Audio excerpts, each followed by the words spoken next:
A graça de Deus está aí na sua vida.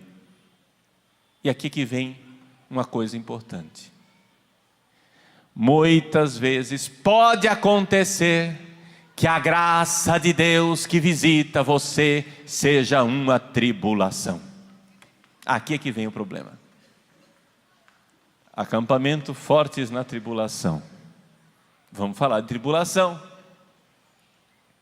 A graça de Deus não é somente quando você reza e recebe consolações espirituais. A graça de Deus pode acontecer numa desgraça aparente. Para os nossos olhos cegos, é uma desgraça. Para os nossos ouvidos moucos, é um silêncio de Deus. Mas se você pede a Deus a graça de ouvi-lo sempre, a graça de enxergá-lo sempre quando Ele visita você, você irá reconhecer, mesmo que seja uma tribulação. Deixa eu dar um exemplo. Existe um santo na Igreja Católica que é xará do nosso Papa e é irmão de congregação do nosso Papa. Chama-se São Francisco de Borja. Ele é como o Papa Francisco, e como o Papa Francisco ele é jesuíta. Mas antes de ser jesuíta, aconteceu uma coisa. O Francisco, ele era um rapaz muito virtuoso. Ele foi parte da corte do imperador Carlos V. O imperador Carlos V era casado com uma rainha, uma imperatriz belíssima, portuguesa, chamada Isabel. Essa belíssima rainha Isabel, dizem, não é? E a gente vê pelas fotos da época, dizem que, fotos não, pinturas, né? Desculpa, das pinturas da época, dizem que era uma mulher belíssima, belíssima. Então a rainha recebeu o Francisco, o pequeno Francisco, que era pajem lá na corte, e Francisco tinha uma admiração extraordinária por essa rainha, por essa imperatriz. Essa mulher linda, que não era somente linda de rosto, mas era linda nas suas virtudes. E o pequeno Francisco foi crescendo. Quando ele então se casou, ele se casou aos 20 anos de idade com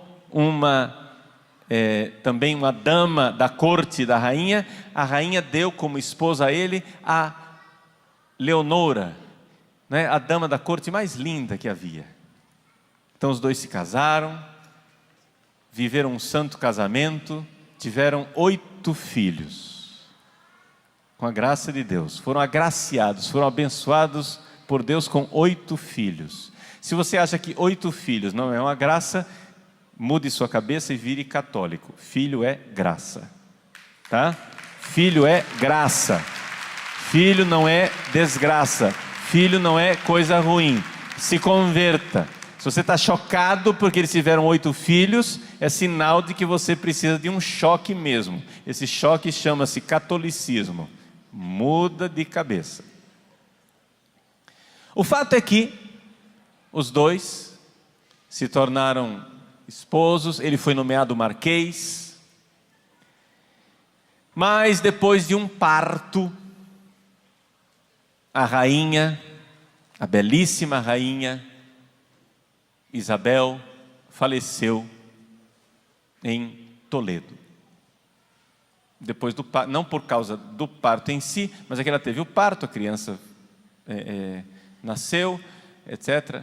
Mas depois do parto ela foi ficando doentinha e morreu.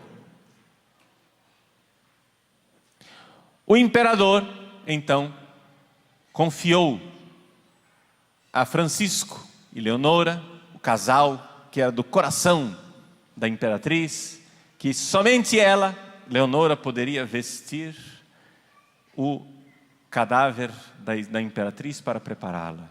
E que Francisco deveria escoltar o cadáver da belíssima imperatriz até Granada, onde ela seria sepultada. Era verão, muito quente. Fizeram todo o cortejo fúnebre, quando finalmente o corpo da imperatriz ia ser sepultado, cabia a Francisco a graça, digamos assim, ou seja, a honra de reconhecer os espólios da imperatriz, reconhecer o corpo dela antes de ser sepultado, para dizer, é ela mesma, esse corpo aqui. Abriram o caixão. E ela estava tão decomposta, tão desfigurada,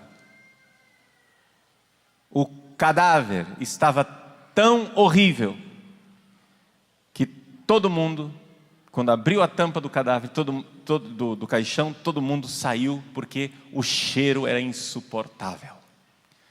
Francisco ficou ali diante daquele cadáver decomposto, daquele rosto comido de vermes, e disse para si mesmo: onde está a minha imperatriz? Onde está a minha bela rainha, a quem eu devotei os meus dias de serviço? Onde está aquele rosto que tantas vezes eu admirei e contemplei? E dali para frente ele jurou para Deus que nunca mais serviria um rei mortal, mas somente serviria o rei que não morre, o rei que está no céu.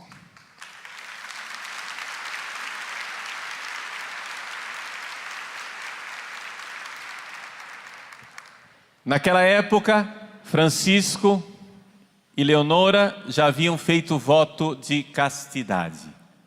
Eles tinham tido 8 filhos. Ele tinha, não se espantem, ele não tinha ainda 30 anos. Ele não tinha ainda 30 anos e os dois já tinham feito voto de castidade. Tiveram 8 filhos, cumpriram sua missão, etc. Vamos agora viver para Deus. Fizeram voto de castidade. Dali a pouco, num prazo de 6 anos, ele, de marquês, passou para vice-rei da Catalunha. O pai dele morreu, ele tornou-se duque de Gandia. Quando ele estava no auge da sua carreira, fica viúvo. Leonora também morre. Ele já tinha os seus filhos encaminhados. Ele então resolve entrar para a companhia de Jesus, foi ordenado padre, tornou-se um grande santo e o terceiro responsável da companhia de Jesus. Essa é a história de São Francisco Borja. Resumidamente, tem muito mais história para contar. Mas eu gostaria de contar essa história, e quero contar essa história para que você enxergue que a tribulação pode ser uma graça. A morte da imperatriz foi para o rapaz Francisco, que já era santo, já era virtuoso, mas ele precisava de um impulso da graça. Ele precisava de um impulso da graça. Ele tinha uma carreira política, ele tinha uma carreira humana. Ele tinha como galgar na corte do imperador. Carlos V era o imperador que podia dizer que o sol nunca se punha no seu império, porque na África, na Ásia, ele tinha terras. Lá nas Filipinas, na Ásia e na América, o sol nunca se punha no império de Carlos V. Francisco Borja tinha uma carreira promissora nesse império. Ele, com 30 anos de idade, foi nomeado rei, vice-rei. Ele podia ser grandioso. Não servirei a um rei que morre. Vejam como a morte, que é uma desgraça, a morte que é uma coisa ruim, tornou-se o momento da graça. Nós pedimos a Deus o pão nosso de cada dia. Nós pedimos a Deus as graças necessárias para chegarmos no céu. Nós pedimos a Deus as graças para nós um dia chegarmos a contemplá-lo face a face no céu. Às vezes Deus ouve a nossa oração, mas nós não reconhecemos. Às vezes Deus permite que a morte, a dor, a tribulação sejam a misericórdia que bate à sua porta. Meus irmãos, a misericórdia de Deus é como uma árvore. Essa árvore ela tem vários galhos, mas alguns galhos a gente não quer reconhecer. É por misericórdia de Deus que eu existo, é por misericórdia de Deus que eu recebo o perdão dos pecados, é por misericórdia de Deus que eu tenho os sacramentos, a fé, a igreja, as virtudes, é por misericórdia de Deus que eu tenho o alimento, a vida, o ar para respirar, a natureza belíssima para contemplar, é por misericórdia de Deus que eu tenho tudo, mas é também por misericórdia de Deus que nós somos castigados. Nossa, padre, que é isso? Deus castiga? Mas padre, Deus é amor? Deus é misericórdia? E eu digo, é verdade, Deus é amor e misericórdia, mas exatamente porque é amor e misericórdia, Ele castiga. Quem é pai ou mãe aqui, levanta a mão. Você já colocou o seu filho de castigo? Porque você odeia seu filho. Por que você colocou seu filho de castigo? Ó mãe malvada, ó pai cruel, porque você o odeia? Não. E se seu filho fizer bico e disser, eu estou com raiva de você, eu não quero saber de você, eu não amo mais você, você vai tirar o castigo? Não, porque você ama, mesmo quando o seu filho não compreende o seu amor. A tribulação pode ser um momento da graça de Deus visitando a sua vida. Deus pode estar batendo à porta. São Máximo, confessor, um grande santo da igreja, que viveu no primeiro milênio, século VII, São Máximo disse assim: os idiotas clamam a misericórdia o dia inteiro, quando ela se manifesta não a reconhecem. Deus pode estar batendo à sua porta, assim como a imperatriz Isabel, falecida e morta, ali foi um momento de graça divina para São Francisco Borja. Deus pode estar chamando você e dizendo, corações ao alto, não sirva mais a uma imperatriz mortal, sirva a um rei que nunca perece. Pode ser que você estivesse querendo bens materiais e diante dos bens materiais destruídos, Deus diz a você, acumulai tesouros no céu, onde nem a traça come e nem a ferrugem corrói. Pode ser que seja Deus visitando você, e você não está enxergando. Quantas e quantas vezes eu já ouvi confissão de pessoas, senhoras, por exemplo, atribuladas, mães de família, que dizem assim, padre, eu rezo tanto pela conversão da minha família, e minha família não muda nunca, e eu só vejo as coisas precipitando, e cada vez piores, e eu digo, minha filha, você tem certeza que você está rezando pela conversão da sua família? Ela disse, estou, padre. Então você faz parte da sua família? Faço, padre. Reze pela sua conversão, porque a primeira pessoa que Deus quer converter é você. A tribulação pode ser exatamente um grito da misericórdia de Deus que está dizendo para você, pare de colocar coisas mundanas no lugar de Deus. Pare de ofender a Deus, buscando a felicidade num bem-estar, numa calmaria, numa paz aqui na terra, quando Deus na verdade quer te prometer o céu e quer que você eleve o seu coração. Onde está a sua esperança? Onde está a sua esperança? A sua esperança está ancorada no céu, ou sua esperança está agarrada ao Titanic que afunda? Onde está a sua esperança? É no céu ou no navio que afunda? Então pare de pedir a próxima música. Pare de ficar entretido com a orquestra. Corações ao alto. Então vejam que aqui o Pai Nosso continua. Tem mais 3 pedidos. Esses 3 últimos pedidos são pedidos negativos. São pedidos para tirar o empecilho, aquilo que está atrapalhando a gente de ir para o céu. Primeiro empecilho, o mais radical de todos, o que realmente pode fechar a porta do céu para nós, é o pecado. Perdoai-nos as nossas ofensas, assim como nós perdoamos a quem nos tem ofendido. Que Deus nos livre do pecado, porque o pecado é a única coisa que realmente pode fechar a porta do céu para nós. Mas nós pedimos realmente que Deus perdoe os nossos pecados? Outro dia, acontece às vezes, dá aquele no meio da noite, dá um clique assim, você acorda, 3:30 da manhã, e agora? O sono foi embora, o que é que eu vou fazer?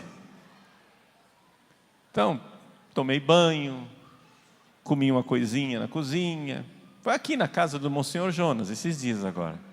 Fui à cozinha, assaltei a geladeira, comi alguma coisinha, voltei para o quarto, fui rezar. E eu então comecei a colocar a minha vida diante de Deus desde a minha infância, das vezes que eu ofendia a Deus, fui pedindo perdão. Aí alguém vai chegar e dizer assim: mas padre, esses pecados já foram perdoados, o senhor não precisa ficar revirando eles. Mas eu não estava revirando pecado com complexo de culpa, eu estava amando a Deus, agradecendo a Ele o quanto Ele me perdoou. Porque a gente se esquece de agradecer a Deus todas as maravilhas que Ele nos perdoou. E eu comecei a contar para Deus os pecados e cantar as maravilhas de Deus, da misericórdia e da bondade do quanto Ele me perdoou. Amanheceu o dia e eu ainda estava lá nos 11 anos de idade. Ficou para rezar o resto da oração outro dia. Mas quantas coisas maravilhosas Deus nos perdoa. Perdoai-nos as nossas ofensas, é o perdão de Deus. Eu falei para vocês, nos 4 primeiros pedidos, o quanto Maria era um modelo de oração, mas aqui eu não posso fazer isso. Por quê? Porque nesse 5º pedido, Maria não rezava o Pai Nosso. Por quê?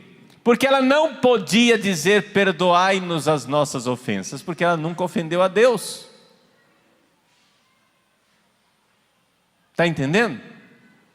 Nem Jesus e nem Maria rezam o Pai Nosso. Não do jeito que a gente reza. Que é isso, padre? Mas Jesus disse, Pai Nosso. Sim, Ele disse, quando orardes, vós dizei, Pai Nosso que estais no céu. Vós, vocês digam. Perdoai-nos as nossas ofensas. Maria não diz perdoai-nos as nossas ofensas. Maria diz, perdoai, Senhor, as ofensas deles. Como Jesus na cruz, Pai, perdoa-os, eles não sabem o que fazem. Esse é o Pai Nosso de Jesus. Ele pede perdão pelos nossos pecados. Ele pede para que Deus não considere os nossos pecados. Então Nossa Senhora reza conosco, mas de um jeito diferente. Ela pede a Deus o perdão dos meus pecados. Minha Mãe do céu, ajudai-me a pedir o perdão dos meus pecados. Segundo obstáculo e empecilho para a gente chegar lá no céu é a tentação. Tem muita gente que diz assim, ai, meu Deus, que não haja tentações na minha vida. Tempo perdido. Para de pedir essa bobagem. Se você está pedindo para não ter tentações, está gastando saliva à toa. Deus não vai ouvir essa oração. Deus ensinou a gente não ter tentações. Ensinou a não nos deixeis cair em tentação. Ou seja, que a tentação vai haver, mas que a gente não caia. E por que é que Deus permite a tentação, padre? Chegamos ao coração do nosso acampamento. A palavra tentação, peirasmos, tem um outro sinônimo também, muitas vezes, no dia a dia da vida, que é a tribulação, tlipsis. Ou seja, a tentação pode ser feita, uma tentação pelo diabo, para que você caia e peque. Mas pode haver um tipo de tentação que não vem do diabo, não é essa que Jesus fala no Pai Nosso, mas em todos os casos, só para esclarecer, existem as provações, as tribulações, que são um convite a nós sermos melhores, são um convite a nós amarmos mais. Então, quando a gente vê que existem tribulações que são um convite de Deus para nós amarmos mais e sermos mais generosos, nós então entendemos por que é que Deus permite que o diabo nos tente. Por que é que Deus, que é bondoso, misericordioso, amoroso, permite que esse coisa ruim, né, esse tinhoso, esse encardido, como dizia o Padre Léo, fique escorraçando a gente? Porque Ele quer ver o nosso amor. A gente mostra o amor quando a gente luta por uma pessoa, é ou não é verdade? As pessoas que você ama são as pessoas pelas quais você lutou.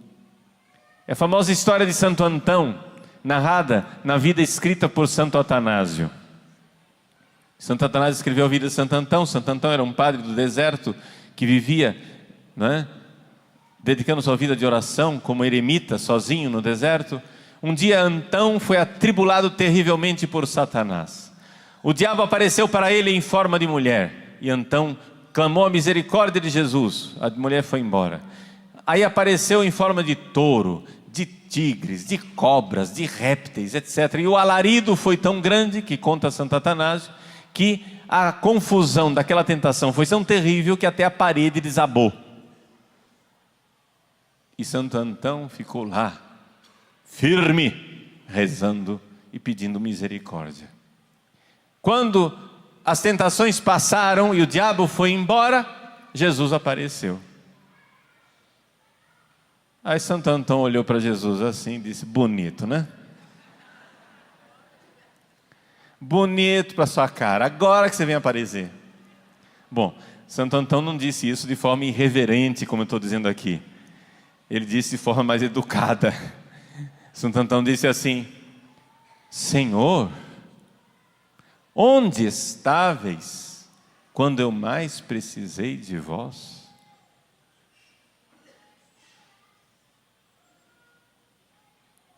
Eis aí, onde está Deus no momento da tribulação? Onde está Deus? Ubi es Deus tuus, diz o Salmo.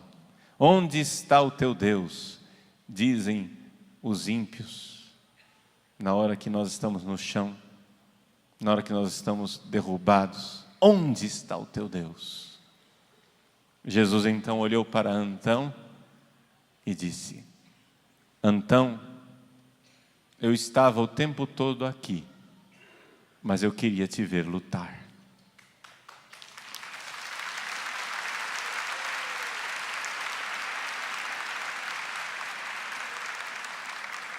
Deus quer o nosso amor. Deus, Criador do céu e da terra, de todas as coisas visíveis e invisíveis, pode tudo criar, mas tem uma coisa que Ele não pode fazer: é nos obrigar a amar. Ele dá a graça, Ele faz conosco uma aliança de amizade, Ele faz com que este cordão umbilical maravilhoso da graça de Deus vá gerando em nós esse organismo espiritual maravilhoso. Se você está na graça de Deus, você tem este organismo espiritual, você tem esta graça. Deus pode fazer isso, e Deus faz com que você tenha um organismo sobrenatural, maravilhoso, para que você possa dar a Ele um amor sobrenatural. Ele dispõe tudo, mas tem uma coisa que Ele não pode fazer: amar no seu lugar. Ele dá a graça de nós amarmos, mas Ele não vai amar no nosso lugar. Isso aí depende de nossa liberdade. Por isso, joelho no chão e peça: meu Deus, eu quero a graça de vos amar. Eu não quero mais dizer que eu vos amo somente com os meus lábios, eu quero dizer com a minha vida. Eu quero dizer com a minha vida, Jesus, que eu amo. Mesmo na tempestade, na tribulação, mesmo na miséria, na desgraça e na dor, eu amo, porque esta é a ocasião maravilhosa que nós temos de mostrar a Deus que nós o amamos. Antão, eu estava aqui, mas eu queria te ver lutar. Lute por amor a Deus. Corações ao alto, olhos fixos no céu, vá lutando e não desista. Ele vai te dar a graça. Ele dá a graça, peça a graça. Peça a graça da perseverança, peça a graça de não desanimar, peça a graça de não mudar de rumo, peça a graça de ter o seu coração fixo e ancorado no céu. Essa é a esperança cristã. Peça, peça. Ele atende, porque Ele prometeu. Vejam, a esperança cristã é uma graça de Deus que vem no nosso coração e coloca no nosso coração a firme confiança na promessa da vida eterna e nos meios necessários para alcançá-la. Então veja só, eu sei, Ele me dará os meios para alcançar a vida eterna. E o que é necessário para alcançar a vida eterna? Antes de tudo e primeira coisa, o amor. Eu preciso amar Deus. Eu não quero mais somente dizer que eu amo, eu quero amar de verdade. Mas como é que Ele vai me dar isto? Peça, pedi e recebereis, batei e abrir-se-vos-á, buscai e encontrareis, vos será dada uma medida calcada, sacudida, transbordante em vosso regaço, o amor de Deus em nossos corações infundido com abundância e generosidade. Peça, peça, Ele quer o seu amor e Ele quer dar a graça de você amá-lo. Ame, veja a misericórdia de Deus na sua vida. É a tribulação? Sim, mas é Deus que bate na sua porta e pede o seu amor. Vamos dar esse amor a Deus.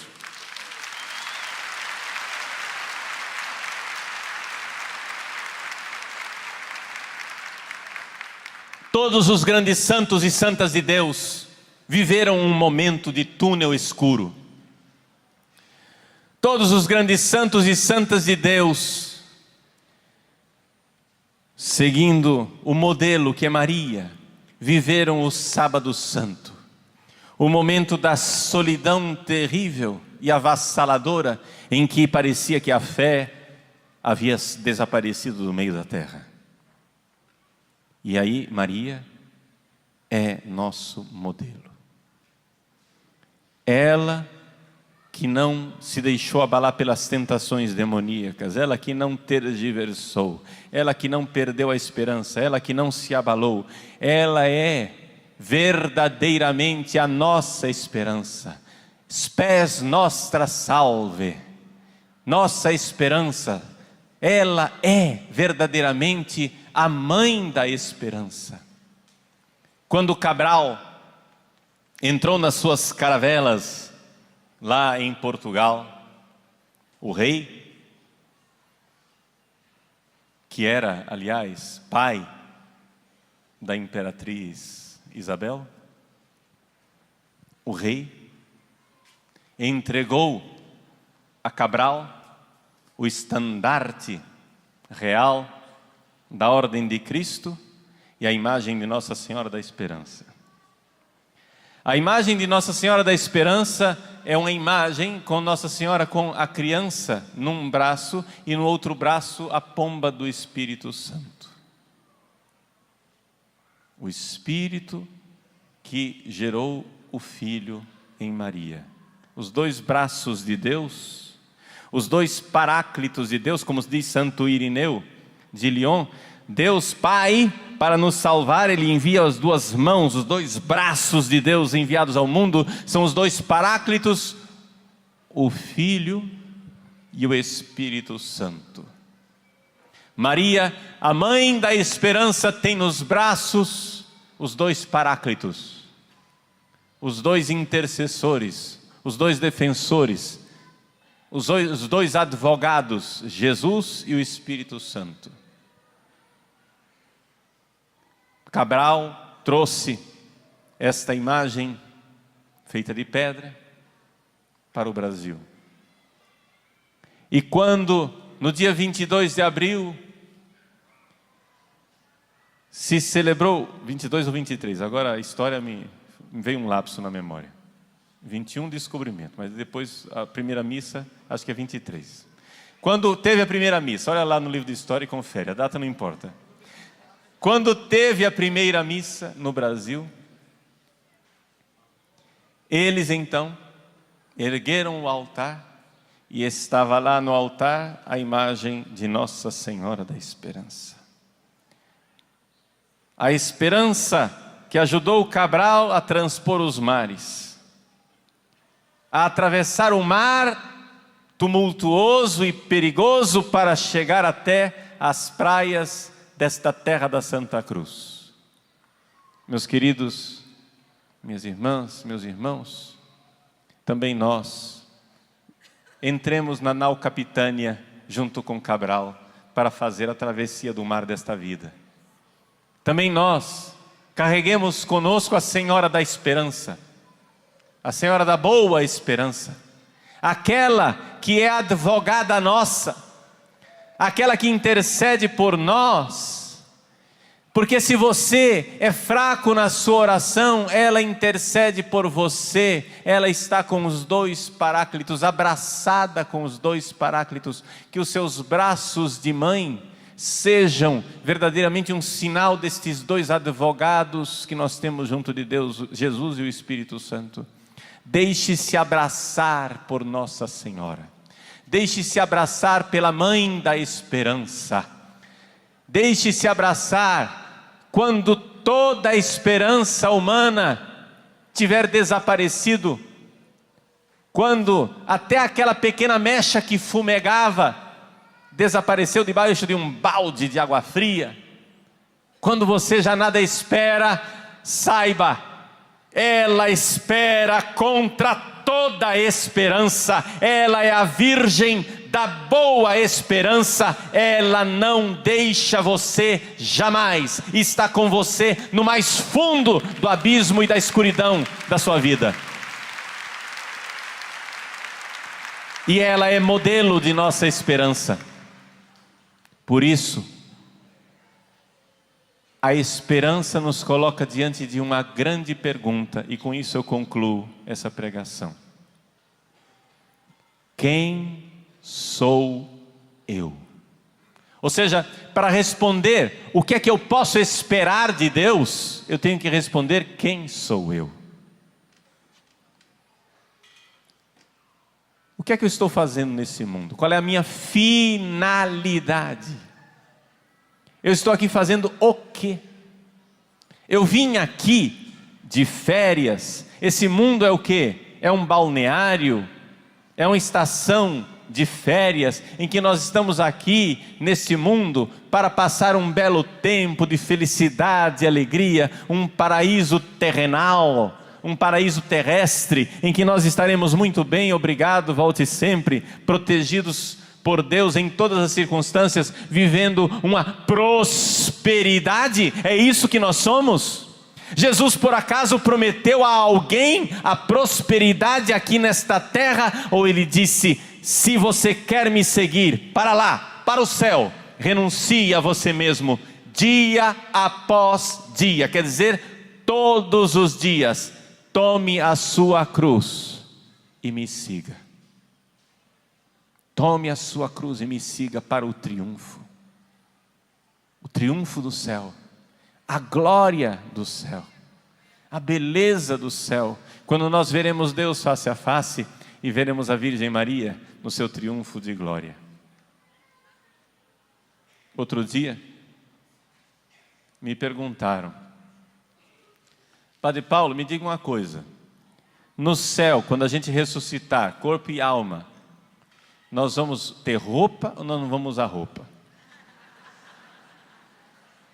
Ou seja, nós vamos ter roupas, como Adão e Eva tiveram roupas por causa do pecado original, né? Foram tecidas roupas para eles, de pele, para esconder as suas vergonhas. Isso é consequência do pecado original. Se a roupa é consequência do pecado original, então no céu a gente não vai ter roupa. Por quê? Porque no céu não vai precisar, não tem a vergonha do pecado original. Mas que indecência também no céu, todo mundo pelado, não tem condições esse negócio. Ele vai ficar lá pelado, nu, com a mão no bolso? Não tem, né?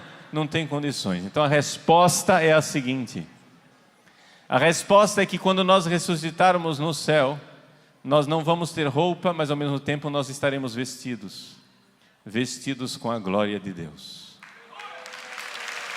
Porque, como eu sei disso?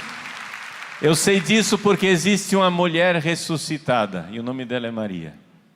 E quando ela apareceu ressuscitada no Apocalipse número 12, capítulo 12, está escrito: eu vi no céu um grande sinal, uma mulher vestida de sol, vestida com a glória de Deus.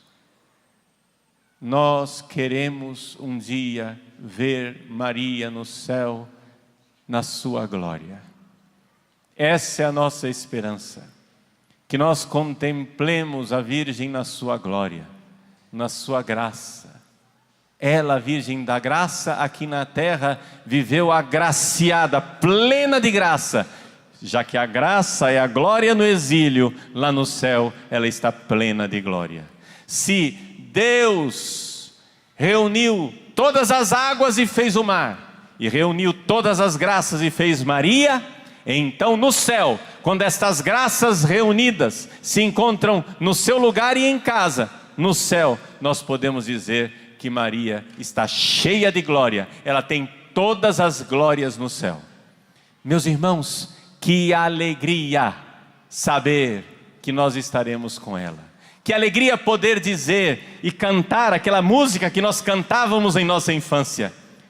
Com minha mãe estarei na santa glória um dia, junto à Virgem Maria, no céu triunfarei. Se levante e cante. No céu, com minha mãe estarei. No céu, com minha mãe estarei. Uma salva de palmas para Nossa Senhora, a Mãe da Esperança.